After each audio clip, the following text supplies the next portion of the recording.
आप सभी भाई बहनों का आध्यात्मिक ज्ञानात्मक चैनल की ब्रेकिंग आध्यात्मिक न्यूज ज्ञान कक्षा में एक बार फिर स्वागत है।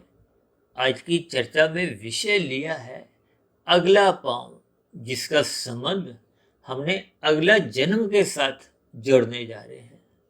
और इन्हीं दोनों पंक्तियों के साथ ही हमने एक शब्द लिखा है, भावार्थ समझे। देखिए, हमारी एक वीडियो तकरीबन 4 साल पहले बनी थी, बहुत ही बड़ी वीडियो, लगभग 3 घंटे की, मनुष्य के मरने के बाद का अगला जन्म। उस वीडियो में हमने बहुत ही विस्तार से आपके हमारे जो 3 शरीर हैं, स्थूल शरीर, सूक्ष्म शरीर, कारण शरीर, क्योंकि मृत्यु का संबंध स्थूल शरीर से है। सूक्ष्म शरीर और कारण शरीर, इनको आप अपना एक सिम कार्ड समझ सकते हो।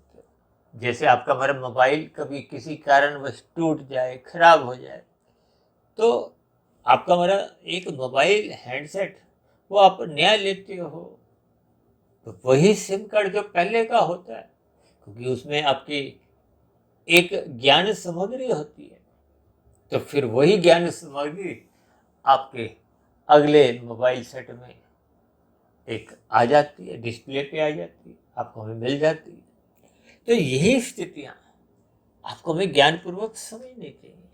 देखिए, भौतिक उदाहरणों द्वारा कुछ स्थितियों पर प्रकाश हम इसलिए डालते हैं ताकि आपकी हमारी जो एक बुद्धि है, उस बुद्धि में आध्यात्मिक ज्ञान की जो सूक्ष्म स्थितियां हैं वो तभी टिकती हैं जब तक उसको किसी उदाहरण से समझाया ना जाए।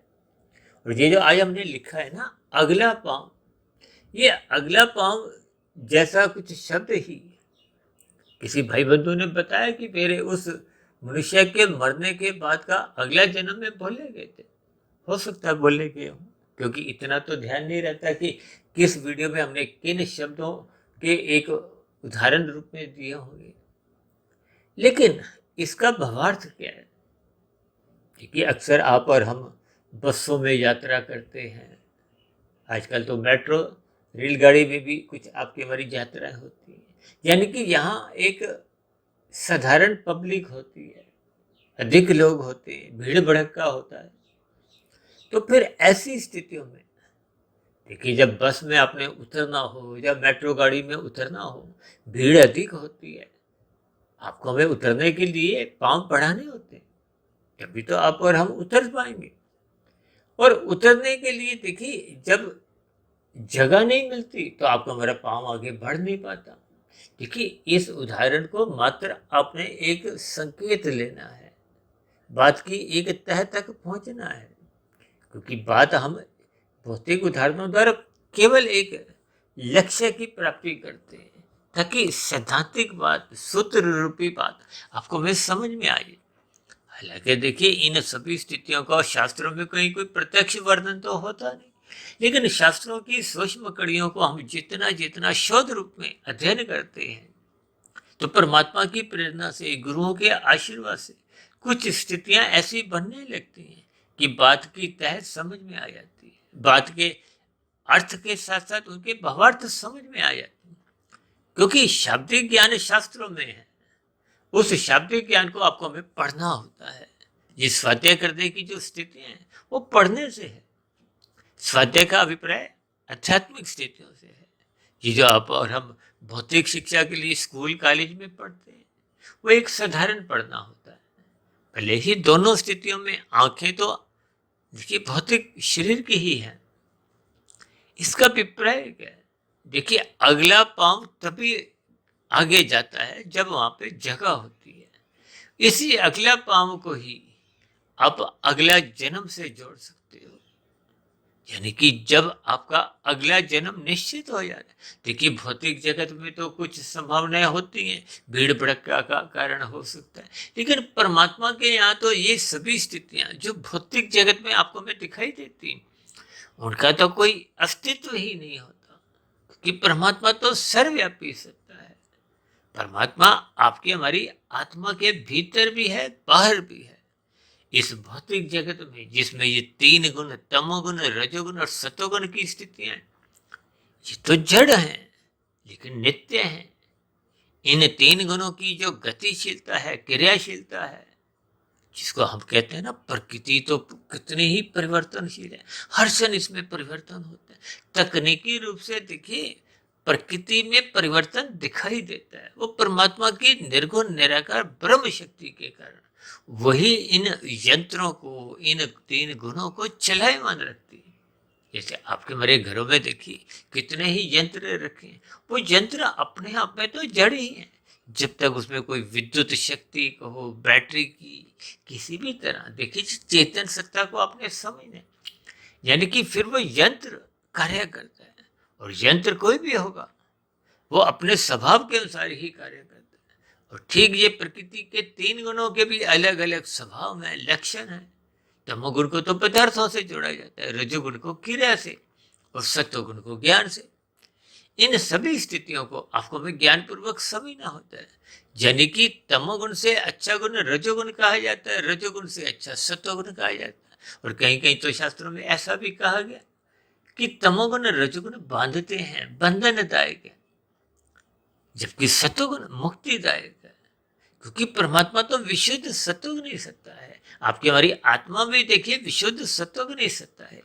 और ये जो गुरु हैं जो मायातीत हो जाते हैं, कि मायातीत महापुरुषों द्वारा ही वेदों का जो एक सरलीकरण विभिन्न प्रकार के उपनिषदों में परमात्मा की प्रेरणा से किया गया, और मायातीत महापुरुषों द्वारा ही उन उपनिषदों का और अधिक सरलीकरण, कुछ कथा कहानियां, कुछ देवी देवताओं से जुड़ते हुए आपके हमारे समझने के लिए बात आ जाए। देखिए जैसे हम बच्चों को कुछ कहानियों द्वारा बात समझाते हैं, तो बच्चों को कुछ शिक्षा देनी होती है। अब शिक्षा आपको हमें क्या देनी है? शास्त्रों द्वारा देखिए कहा जाता है अच्छाई से जुड़ो, बुराई से हटो। इसी अच्छाई बुराई को तो देखिए, अच्छाई को स्वर्गों से जोड़ा जाता है, बुराई को नरकों से। ये देखिए लोभ किसका दिखाया जाता है? स्वर्गों का। भय किसका दिखाया जाता है? नरकों का। और मनुष्य इन सभी स्थितियों के भावार्थ समझता नहीं है, और कभी कभी तो मनुष्य देखिए शब्दों को ही पकड़ लेता है, फिर शब्दों के जंजाल में कभी कभी उलझ जाता है।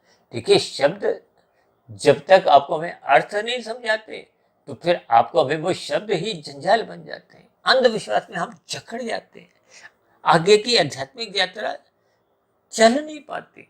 देखिए भौतिक ज्ञान में भी आपके हमारी ज्ञान की कक्षाएं होती हैं। अब नर्सरी कक्षा में, आरंभिक कक्षा में तो पूरे साल में बच्चों को 1 से 100 तक गिनती समझने में पूरा साल गुजर जाता है, और कहीं कहीं तो देखिए 1 से 10 समझने में कुछ महीने लग जाते। इसका भावार्थ क्या है कि आपको हमें ज्ञान पूर्वक शास्त्रों का अध्ययन करना चाहिए, तभी आपको मिले हुए जीवन का उद्देश्य, लक्ष्य समझ में आएगा। ये शास्त्रों में 4 पुरुषार्थ धर्म अर्थ काम मोक्ष बताए गए, इनका एक क्रम है। धर्म को प्रथम स्थान पर रखने की बार बार शास्त्र कहते हैं। धर्म का अभिप्राय क्या है? ये सत्वगुण से है। धर्म का अभिप्राय जिम्मेदारी से है। धर्म का अभिप्राय एक कर्तव्य कर्म से है, एक मर्यादा से है। यही मर्यादा का पाठ प्रभु श्री राम जी ने त्रेता युग में आकर विभिन्न स्थितियों में विभिन्न प्रकार से उसको एक निभाते हुए समझाया था। और यही धर्म का उपदेश भगवान श्री कृष्ण जी ने गीता में अर्जुन के रथ के माध्यम से धर्म की एक महत्ता समझाई थी।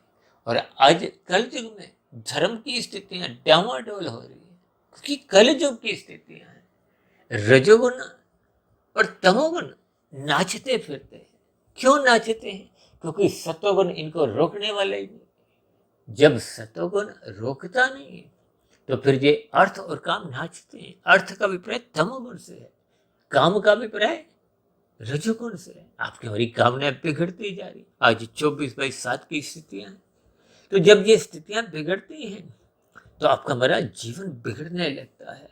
जीवन बिगड़ने का अभिप्राय क्या है? क्रमशः बिगड़ता है, संस्कार बिगड़ते हैं, यानी कि आपका हमारा कार्य शरीर बिगड़ता है। और कार्य शरीर बिगड़ा हुआ फिर आपको जो अगला जन्म है, देखिए बात तो हमारी शुरू हुई थी अगला पांव अगला जन्म, इनके भावार्थ आपको हमें समझने, यानी कि अगला जन्म आपका हमारा सुनिश्चित होते ही ये वर्तमान शरीर छूट जाता है, छोड़ दिया जाता है, या प्रकृति की व्यवस्था में ये छूट जाता है। क्योंकि जब आप परीक्षा में बैठे होते हो तो 3 घंटे की परीक्षा जब समाप्त होती है तो या तो हम अपने आप ही अपना पेपर उत्तर पुस्तिका दे देते हैं, अन्यथा अगर नहीं देते तो कोई ऐसी स्थितियां बनती हैं फिर अध्यापक छीन लेता है। क्योंकि इन सभी स्थितियों को आपको ज्ञानपूर्वक समझना है। यानी कि अपना कर्माशय हम जैसा जैसा बनाते हैं, और बनता कैसे है, जिस गुण विशेष का हम संग करते हैं, उसका रंग कहो, उसका एक प्रभाव कहो, आपके बड़े कार्य शरीर में होता है। यानी कि आपको हमें अपने मिले हुए जीवन का सदुपयोग करना है। अन्यथा ये जो अगला पाँव अगला जन्म की स्थितियां हैं वो जैसी जैसी परमात्मा की व्यवस्था में बन जाती है। हालांकि हमारा देखिए आज का प्रश्न तो मूल यही है कि अगला पाँव होने का मतलब ये है कि हमारा अगला जन्म सुनिश्चित होते ही ये वर्तमान जीवन स्थूल शरीर छूट जाता है, मृत्यु को प्राप्त होता है। और अक्सर देखिए किसी भी स्थूल शरीर के त्यागने के बाद अंतिम यात्रा में अक्सर दो शब्द बोल दिए जाते हैं, स्वर्गवास की स्थितियां। देखिए ये एक अच्छे भाव होते हैं, लेकिन कर्मों के आधार पे ही आगे स्थितियां बनती हैं। जो मनुष्य से नीचे की जो 80 लाख प्रकार की तामसी निंदनीय कष्टमय योनियां, ये बहुत बड़ा एक अनुपात है। ये आपको हमें कुछ इशारा करता है, कुछ संकेत देता है कि मनुष्य अपने मिले हुए जीवन में पाप कर्म अधिक कर जाता है। हालांकि ऐसी बातें कहने में हमें भी अच्छा नहीं लगता, आपको सुनने में भी अक्सर देखिए बुरा ही लगता है। क्योंकि जब जब आपकी हमारी अच्छाई होती है तो आपको हमें अच्छा लगता है, लेकिन जब जब बुराई रूपी एक सच्चाई का बयान होता है तो अक्सर आपको हमें सबको ही कुछ अंश में बुरा लगता है। इस बुरा लगने का संकेत क्या है कि आप और हम इस पर विचार करें, विचार करने का अभिप्राय चिंतन करें, ताकि हम और आप सभी भाई बहन अपने मिले हुए जीवन के संवारे, इसको सजाएं। किससे? सत्वगुण से। देखिए इन सभी स्थितियों को ज्ञानपूर्वक आपको बस समझना चाहिए। क्योंकि हमारे देखिए आध्यात्मिक ज्ञानात्मक चैनल में प्रतिदिन सुबह शाम जितने भी हम वीडियो प्रसारित करते हैं, जो लगभग 2500 से अधिक तो हो चुकी हैं, इनका एक ही उद्देश्य होता है कि आपका हमारा संसार से ज्ञानपूर्वक वैराग्य हो और परमात्मा से आपका एक प्रेम पूर्वक एक संबंध जुड़े। जो तो देखिए हम भौतिक जगत में अच्छे कर्म करते हैं या बुरे कर्म करते हैं, लक्ष्य तो एक ही होता है, सुख पाना। और सुख भी हम दुख रहित चाहते हैं, लेकिन वो दुख रहित सुख इस माया में, इस प्रकृति में है ही नहीं। इसको आपको में ज्ञानपूर्वक समझना चाहिए। जैसे ज्ञानपूर्वक आज हमने ये अगला पाँव को अगला जन्म के साथ जोड़ी है, क्योंकि अगला पाँव रखते ही फिर पिछला पाँव छोड़ दिया जाता है। इनके मात्र आपको हमें एक संकेत समझने, यानी कि पिछली जोड़ी का शरीर छूट जाता है, अगले पाँव के साथ ही अगली जोड़ी में हम प्रवेश करते हैं। हालांकि शास्त्रों में तो देखिए मोक्ष की स्थिति समझाई गई। मोक्ष का अभिप्राय क्या है? जन्म मरण के बंधनों से हम मुक्ति पा जाए, क्योंकि बंधन कष्टदायी होते हैं, दुखदायी होते हैं। भगवान श्री कृष्ण जी ने तो गीता में इस जगत को, जिसमें आप और हम सुख ढूंढते हैं, इसको दुखालय गया, या दुख अधिक है या यूं को बने रहते हैं, कहीं के बीच में सुख आते हैं तो ऐसे रूप से दुख छिप जाते हैं। देखिए इन सभी स्थितियों के भावार्थ समझते हुए हम सभी भाई बहनों को अपने जीवन को सुधारते हुए परमात्मा को पाने का ही लक्ष्य बनाना चाहिए, ताकि हम जन्म मरण के बंधनों से मुक्ति पाते हुए अपने वर्तमान मिले हुए जीवन के अवसर को सार्थक करें। इन्हीं शुभकामनाओं के साथ चर्चा विशेष का भी यही विश्राम देते हैं। कल सुबह फिर मिलते हैं ब्रह्म मुहूर्त ज्ञान उपदेश कक्षा में। तब तक आप अपने आध्यात्मिक मित्र सुधीर भाटिया फकीर को इजाजत दें। फिर भी वीडियो संबंधित कोई बात आज फिर आपको समझ नहीं आई हो तो आपके प्रश्नों का, आपके सुझावों का, और यदि मेरी कही गई बातें आपको कोई बुरी लगी हो, कोई आपकी आपत्ति हो, तो आपकी शिकायतों का भी नीचे दिए गए कमेंट्स बॉक्स पर यह प्रश्नोत्तर ज्ञान कक्षा में सदा ही स्वागत है। चर्चा विशेष को ध्यानपूर्वक सुनने के लिए आप सभी भाई बहनों का बहुत बहुत धन्यवाद।